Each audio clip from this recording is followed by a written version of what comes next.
Ertugrul masuk ke tenda kakaknya sendirian di tengah malam. Tidak ada saksi, tidak ada prajurit, dan tidak ada yang tahu apa yang terjadi di dalam sampai fajar tiba dan semuanya berubah. Turgut Alp yang berdiri di luar tenda Gundodu sepanjang malam itu mencatat bahwa tidak ada suara keras yang keluar, tidak ada bantingan benda, tidak ada tangisan. Hanya suara dua pria yang berbicara dengan nada rendah selama hampir 2 jam penuh. Kadang berhenti lama dalam keheningan yang terasa lebih berat dari pertengkaran manapun, dan ketika akhirnya Ertugrul keluar menjelang fajar, wajahnya tidak menunjukkan kemenangan atau kekalahan, melainkan sesuatu yang jauh lebih kompleks dari keduanya, ekspresi seseorang yang baru saja memilih jalan yang paling sulit bukan karena tidak ada pilihan lain, tapi karena itulah satu-satunya pilihan yang bisa dia tiduri dengan tenang. Dan keesokan paginya ketika seluruh suku berkumpul untuk memulai hari pertama di Seut, Gundodu muncul dan berdiri di sebelah kiri Ertugrul, bukan di depan, bukan di belakang, tapi di sisi, dengan posisi yang membuat semua sesepuh langsung memahami bahwa sesuatu yang besar telah diselesaikan dalam kegelapan malam itu. Tapi perdamaian antara dua bersaudara itu belum sempat dirayakan ketika ancaman baru datang dari arah yang tidak ada yang antisipasi. Bukan dari Mongol, bukan dari Bizantium, tapi dari dalam suku Kayu sendiri, dari seseorang yang selama ini dianggap paling setia kepada Sulaiman Shah. Siapa orang itu dan apa yang dia lakukan? Dia adalah prajurit yang paling lama mengabdi kepada Sulaiman Shah, yang paling banyak menangis di makam sang pemimpin. Dan dia adalah pengkhianat yang paling berbahaya yang pernah dimiliki suku Kaye. Namanya disebut dengan hormat di setiap sudut pemukiman Kaye. Prajurit veteran yang luka-lukanya dari puluhan pertempuran bersama Sulaiman Shah sudah menjadi semacam lencana kehormatan yang tidak perlu dipamerkan, karena semua orang sudah tahu. Dan justru karena itulah tidak ada yang mencurigai ketika dia mulai sering pergi ke arah timur dengan alasan berburu. Tidak ada yang mempertanyakan pertemuan-pertemuan singkatnya dengan orang-orang asing di batas wilayah. Tidak ada yang menghubungkan kepergiannya malam hari dengan informasi yang tiba-tiba dimiliki pihak luar tentang rencana-rencana internal suku Kaya yang seharusnya hanya diketahui oleh lingkaran terdalam Ertugrul. Sampai Turgut Alp yang tidak pernah tidur nyenyak sejak hari pertama di Seut itu menemukan sebuah bukti kecil yang jika diabaikan akan menghancurkan semua yang baru saja dibangun. Dan kini dia berdiri di depan Ertugrul dengan bukti itu di tangannya. Dan ekspresi yang mengatakan bahwa apa yang akan diucapkannya selanjutnya adalah sesuatu yang tidak ingin dia ucapkan. Siapa sebenarnya yang menerima informasi dari pengkhianat ini, dan apa yang sudah mereka rencanakan menggunakan informasi itu, yang jika dibiarkan berjalan akan memastikan suku Kaya tidak akan bertahan. Bahkan sampai musim dingin pertama di Seut, pengkhianat itu bukan bekerja sendirian. Dan ketika Ertugrul menarik satu benang, seluruh jaringan mulai terurai, dan nama-nama yang muncul membuatnya berdiri membeku. Bukti yang dibawa Turgut Alp bukan sekadar satu lembar pesan yang bisa diabaikan sebagai kesalahpahaman. Itu adalah rangkaian informasi yang ketika disusun bersama membentuk gambaran yang jauh lebih besar dan jauh lebih gelap dari yang siapapun bayangkan. Karena pengkhianat itu tidak bekerja sendiri, melainkan bagian dari jaringan yang sudah dibangun. Bahkan sebelum suku Kayu meninggalkan tanah lama mereka, jaringan yang menerima perintah dari pihak yang punya kepentingan besar untuk memastikan Ertugrul gagal sebelum sempat berhasil. Dan yang paling menghancurkan bukan nama pengkhianat utama itu sendiri, melainkan dua nama lain yang tersebut. Dalam dokumen itu, dua orang yang keberadaannya di lingkaran terdalam Ertugrul berarti bahwa selama ini setiap rencana, setiap strategi, setiap keputusan rahasia sudah bocor bahkan sebelum sempat dijalankan. Dan Ertugrul yang membaca dokumen itu dengan tenang yang semakin mencekam itu akhirnya meletakkannya perlahan, memandang Turgut lama, lalu berkata dengan suara yang sangat rendah, "Jangan tangkap siapapun dulu." Mengapa Ertugrul justru memerintahkan untuk tidak menangkap siapapun?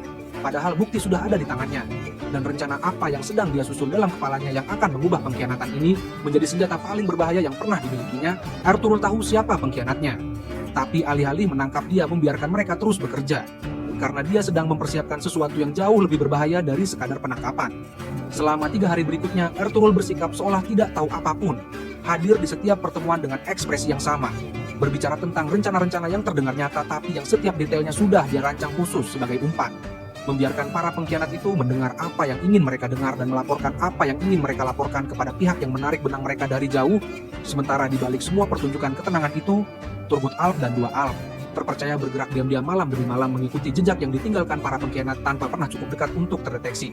Dan pada malam ketiga, persis seperti yang Ertugrul perhitungkan, pihak yang selama ini bersembunyi di balik pengkhianat-pengkhianat itu akhirnya memutuskan untuk bergerak sendiri, karena merasa bahwa waktu sudah tepat, bahwa Ertugrul sudah cukup terlena, bahwa ini adalah kesempatan yang tidak akan datang 2 kali, dan mereka berjalan tepat ke dalam jebakan yang sudah disiapkan dengan sangat sabar oleh orang yang mereka pikir sedang mereka tipu.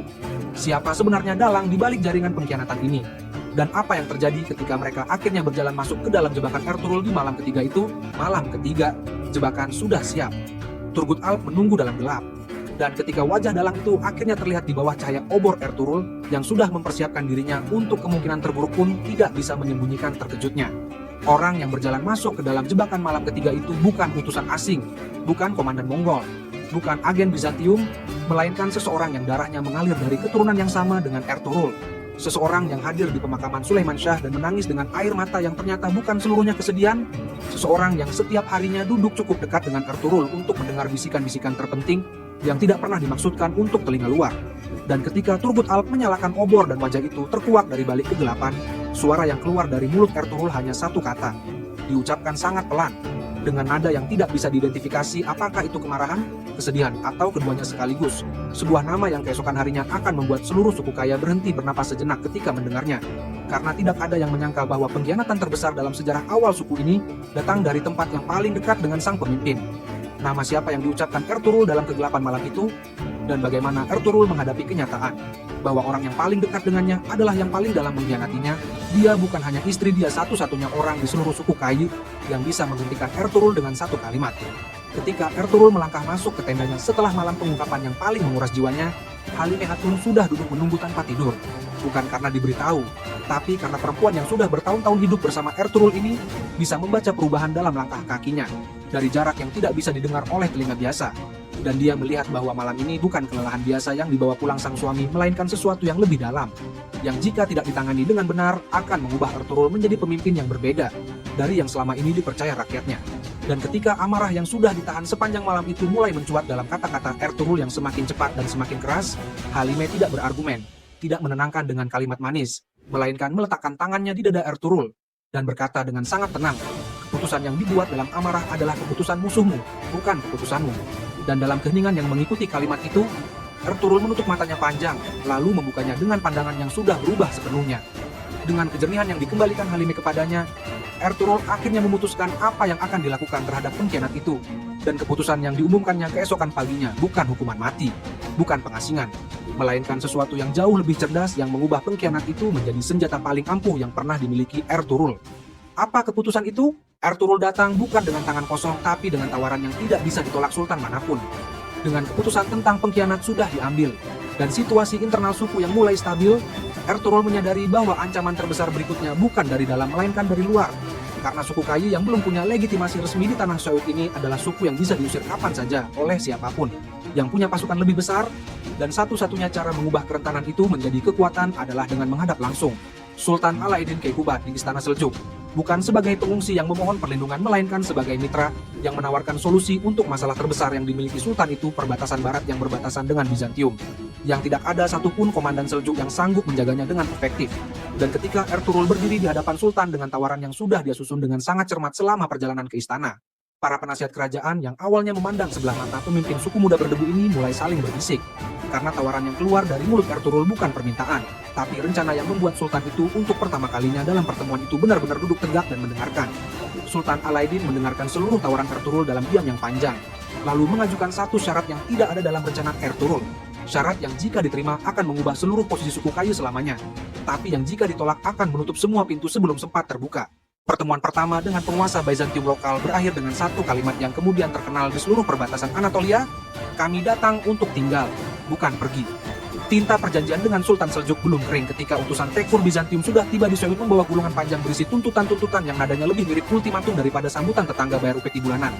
Batasi pergerakan prajurit dalam radius tertentu, serahkan kendali jalur perdagangan utama, dan yang paling menghina, akui bahwa keberadaan suku Kayu di tanah itu adalah karena kebaikan hati Tekfur, bukan karena hak yang sah. Dan Ertuğrul yang menerima gulungan itu membacanya dari awal hingga akhir, dengan ekspresi yang tidak berubah sedikit pun. Lalu dengan sangat tenang melipat gulungan itu, menyerahkan kembali kepada utusan itu, dan berkata dengan suara yang cukup keras untuk didengar semua yang hadir, "Sampaikan kepada tuanmu kami datang untuk tinggal, bukan pergi."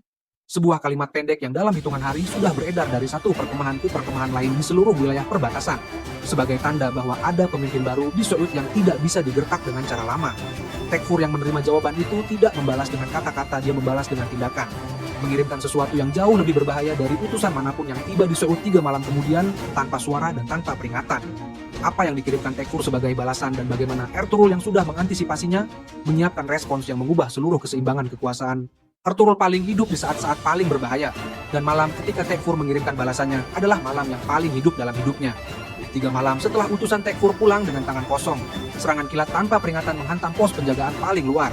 So'ud bukan serangan besar yang dimaksudkan untuk menghancurkan, melainkan serangan terukur yang dirancang khusus untuk mengirim satu pesan, bahwa Tekfur bisa menyentuh So'ud kapan saja dia mau dan tidak ada yang bisa mencegahnya.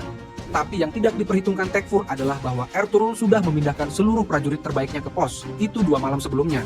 Karena instingnya yang sudah diasah bertahun-tahun di perbatasan memberitahunya bahwa serangan akan datang dari arah itu. Sehingga yang menyambut pasukan Bizantium itu bukan penjaga yang mengantuk, melainkan lingkaran Alp-Alp yang sudah siap tempur dalam kegelapan. Dan dalam waktu yang sangat singkat, serangan yang dimaksudkan sebagai pesan kekuatan itu berbalik menjadi pesan yang jauh berbeda. Bahwa perbatasan yang tidak ada yang mau ini sekarang dijaga oleh seseorang yang justru paling menginginkannya. Kemenangan di pos penjagaan itu menyebar cepat ke seluruh wilayah perbatasan. Dan ada satu pihak yang mendengar kabar itu dengan reaksi yang tidak diduga siapapun. Pihak yang kemudian mengirim utusan kepada Ertuğrul bukan dengan tuntutan atau ancaman, melainkan dengan sesuatu yang jauh lebih mengejutkan. Siapa pihak itu dan apa yang mereka tawarkan yang hampir membuat Ertuğrul mengubah seluruh rencananya. Bayi itu lahir di tengah malam dingin di So'ud. Tidak ada pertanda dramatis. Tidak ada bintang jatuh. Tidak ada yang tahu bahwa dari bayi inilah akan lahir kerajaan yang bertahan 600 tahun. Di malam yang sama, ketika tawaran menggiurkan dari pihak yang tidak terduga itu masih belum terjawab, dan pikiran Ertuğrul seharusnya penuh dengan kalkulasi politik dan strategi militer, Halime Hatun melahirkan, dan semua yang seharusnya dipikirkan Ertuğrul malam itu runtuh seketika digantikan oleh satu hal yang jauh lebih besar dari kerajaan manapun. Dan ketika bidan meletakkan bayi kecil itu ke dalam tangannya, yang sudah terbiasa memegang pedang, Ertuğrul berdiri lama dalam diam, menatap wajah putranya yang merah dan berkerut itu dengan ekspresi yang tidak pernah dilihat siapapun di wajah sang pemimpin sebelumnya. Bukan ekspresi seorang komandan, bukan ekspresi seorang negarawan, melainkan ekspresi seorang ayah yang baru saja menyadari bahwa semua yang selama ini diperjuangkannya tiba-tiba punya makna yang jauh lebih dalam. Dan dia membisikkan satu nama ke telinga bayi itu, Osman. Nama yang tidak ada yang tahu saat itu akan menjadi nama yang diucapkan ratusan juta orang selama 6 abad kemudian. Tapi kebahagiaan malam kelahiran Osman itu tidak bertahan lama karena fajar belum tiba ketika kabar darurat datang dari perbatasan. Kabar yang memaksa Ertuğrul meletakkan bayinya, mengambil pedangnya, dan menghadapi ancaman yang jika tidak dihentikan malam itu tidak akan ada episode berikutnya dalam kisah suku Kai. Apa ancaman yang datang tepat di malam kelahiran Osman itu? Saat pemimpin lain berpikir tentang musim depan, Ertuğrul berpikir tentang generasi depan. Dan perbedaan itulah yang mengubah suku kecil menjadi fondasi kerajaan terbesar dunia. Tamu yang datang tanpa undangan itu ternyata adalah pemimpin suku kecil dari wilayah utara yang datang bukan dengan ancaman melainkan dengan tawaran bergabung. Tapi bergabung dengan syarat yang jika diterima akan menempatkan Ertuğrul sebagai bawahan, bukan pemimpin. Sebuah tawaran yang dikemas sangat rapi dalam bahasa persaudaraan dan kepentingan bersama. Sehingga beberapa sesepuh Kail yang mendengarnya hampir tergoda. Tapi Ertuğrul yang mendengarkan seluruh tawaran itu dengan sabar, kemudian berdiri dan menjawab dengan cara yang tidak ada yang menduga. Bukan penolakan keras, bukan penerimaan, melainkan visi yang diucapkan dengan keyakinan yang membuat semua yang hadir, termasuk tamu itu terdiam. Karena Ertuğrul berbicara bukan tentang apa yang menguntungkan Kaya bulan depan, melainkan tentang apa yang akan diwariskan Kaya kepada generasi yang bahkan belum lahir. Dan dalam keheningan setelah kata-kata itu, api unggun di tengah tenda itu terasa seperti bukan sekadar api biasa, melainkan sesuatu yang lebih, sesuatu yang tidak akan padam. Bahkan ketika semua yang ada di ruangan itu sudah lama pergi. Tamu itu pulang dengan tangan kosong, tapi tidak dengan hati yang kosong, karena dia membawa sesuatu yang lebih berbahaya dari penolakan. Saksikan episode 3, karena visi yang besar selalu menarik perhatian yang tidak selalu menyenangkan.